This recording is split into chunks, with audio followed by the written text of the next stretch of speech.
The Hungarian delegation in Paris tried to persuade the Allies not to sign the peace treaty that would have led to the recognition of the union between Transylvania with Romania.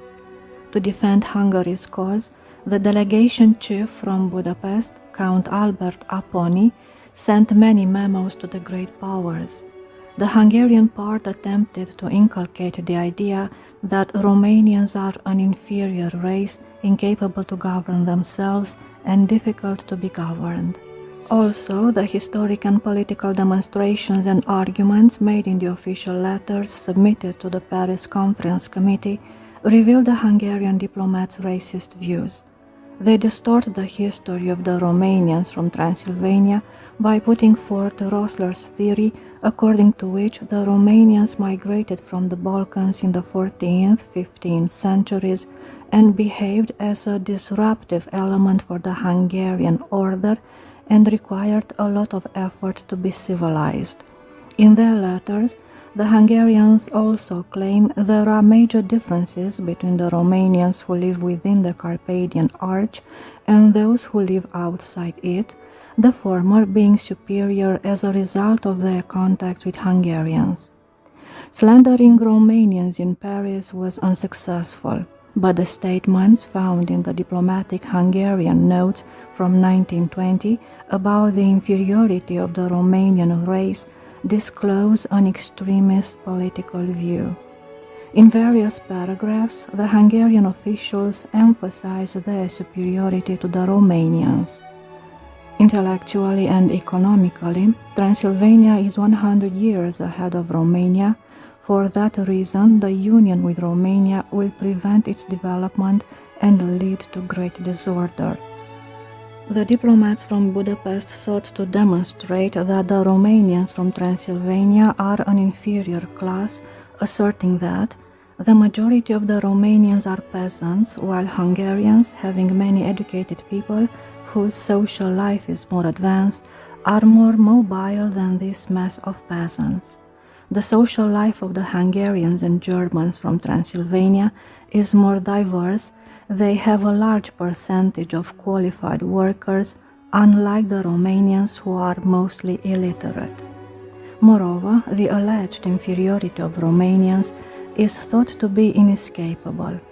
The superiority of the Hungarians and Germans from Transylvania is neither the result of the protection granted to them by the Hungarian state, nor of an oppressive system based on violence.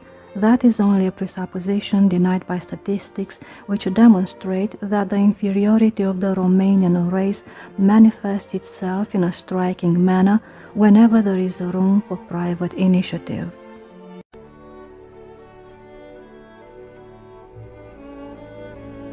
The inferiority of the Romanians from Transylvania, far from being the result of oppression, resides in two distinct causes.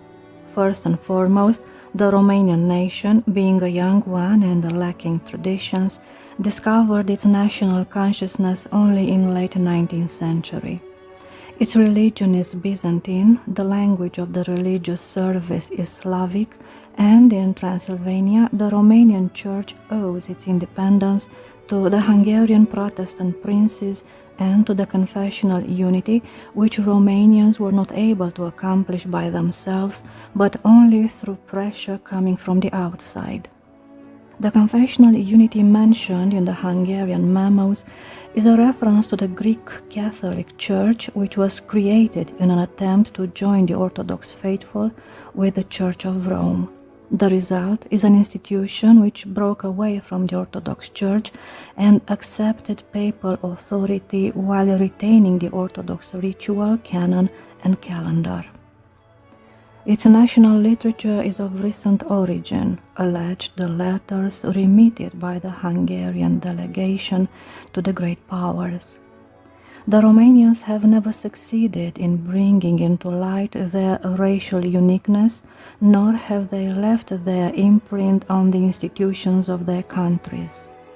Neither the Middle Ages institutions nor the power of the ideas of the modern era had any influence upon their politics and civilization.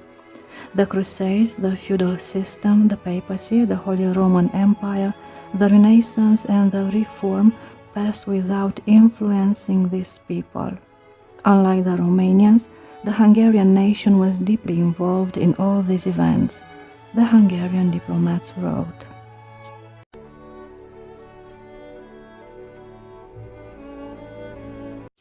The memos also claim that the Romanians are simply unable to develop, as if they are condemned to remain an inferior race. The Romanians' backward civilization and lack of economic development must not surprise anyone. It is a certainty the fact that living in their own state, Romanians have not been able to catch up with their neighbors for a long time. However, the inferiority of the Romanians from Transylvania is related to their history in that region. The Romanians, not being indigenous, were never able to establish their own country. Instead, they slowly advanced in the area over the centuries. The Romanian element has behaved like the volcanic magma which blasts through the gaps in the earth's shell. The Romanians passed through the gaps that have appeared in the national and economic edifice built by Hungarians and Germans in Transylvania. And just as volcanic magma never rises to the surface but goes deeper into the ground, so have the Romanians from Transylvania remained at the bottom of the social ladder. However, the Hungarian diplomats admit at a certain point that the Romanian race is capable to learn from Hungarians. The Romanians from Transylvania who came here in the 14th, 15th centuries from the Balkans did not have laws of their own. Because of their intellectual and economic inferiority, their church provided them the only chance to become civilized. While all the old national and economic institutions are entirely Hungarian and German, Romanians began to build theirs 100 years ago only under the benign influence of the Hungarian and German intellectual and economic environment. That is the reason why in the last century the Romanians from Transylvania have surpassed their brethren who live outside this ethnic mix in their own countries, Wallachia and Moldavia.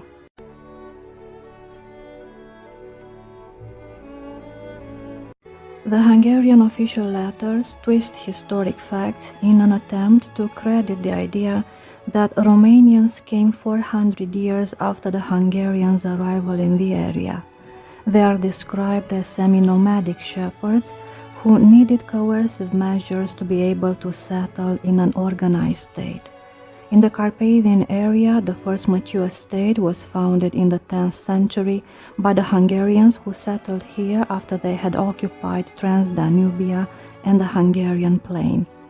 In the 14th, 15th centuries, following the Turkish invasion in the Balkans, immigration among Romanians from the south of the Danube increased considerably in Transylvania and eastern Hungary. The 1920 diplomatic letters deny the Daco-Roman continuity. The first who asserted that the Romanians are the descendants of the Roman people who remained in Dacia was Antonio Bonfini, who, having noticed the similarities between Italian and Romanian, claimed that the Romanians from Transylvania are the descendants of Emperor Trajan's legionnaires and colonialists. Bonfini's thesis was made known to the 18th century Europe through the writings of Topeltinus and Cantemir, and it became, with the help of extreme political circumstances, a scientific dogma. Moreover, Hungarians reject a Hungarian chronicler who mentions the Romanians.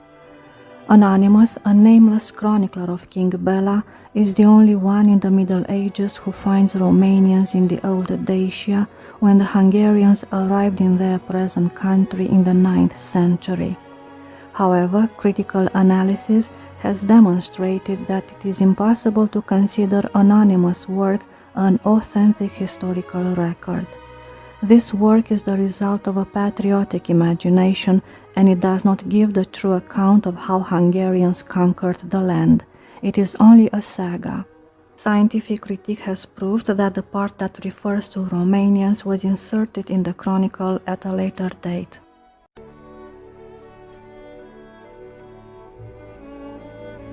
In Paris, the Hungarian diplomats claimed that Romanians have always been a disruptive element. The Romanian immigrants initially settled on uncultivated and uninhabited royal domains under the rule of their own knazes, who were the leaders of the migration. Their relations with the German and Hungarian farmers were just as bad as with the peoples in the Balkans. Most of them found it very difficult to adapt, while others could not adapt at all to the economic, social, and legal order of the Hungarian state. For that reason, the state authorities had to enforce many coercive laws, and they were punished on a regular basis. We can affirm that all historical data prove that in the Middle Ages, when they emerged as a people, everyone considered Romanians to be a disturbing element that never had any regard for individual property, social order, and legal institutions of the state. It is obvious that such an element could not have sufficient economic, political, and social influence to be a factor in the constitutional history of Transylvania among the other three legally recognized nations. It was very difficult for the authorities of Transylvania to accustom these people with morality, social order, and the institutions of the state, in a word, to turn these semi-nomadic shepherds into industrious farmers fit for civilization. A century has passed since the Paris Peace Conference, and the arguments presented by the Hungarian diplomats haven't changed.